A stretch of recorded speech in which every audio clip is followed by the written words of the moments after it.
Habang pinaghahanap si Atong Ang, ipinababasura ng kanyang kampo ang arrest warrant laban sa gambling tycoon.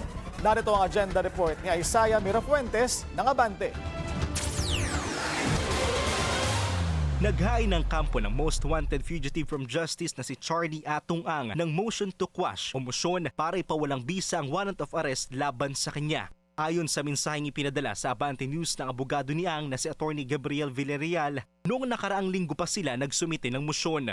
Kumukontra ito sa arrest warrants na inilabas ng Regional Trial Court ng Santa Cruz, Laguna at Lipa, Batangas. Ayon pa kay Attorney Gabriel, bilang paggalang sa hukuman ay hindi na siya magbibigay pa ng karagdagang detalye.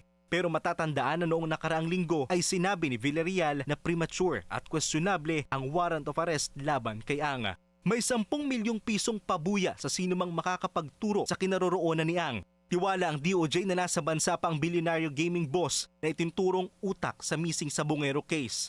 Ito ay sa kabila ng naging pahayag ng whistleblower na si Julie Patidongan na umalis na ng Pilipinas si Ang noon pang nakaraang taon. Sinabi ni DOJ spokesperson Attorney Polo Martinez sa Abante News na hindi pa verified ang balitang umiskapo na si Ang. Tiwala rin ng DOJ sa impormasyong ibinigay ng Bureau of Immigration na walang recent travels si Ang. Para sa agenda, Isaiah Mirafuentes, Abante.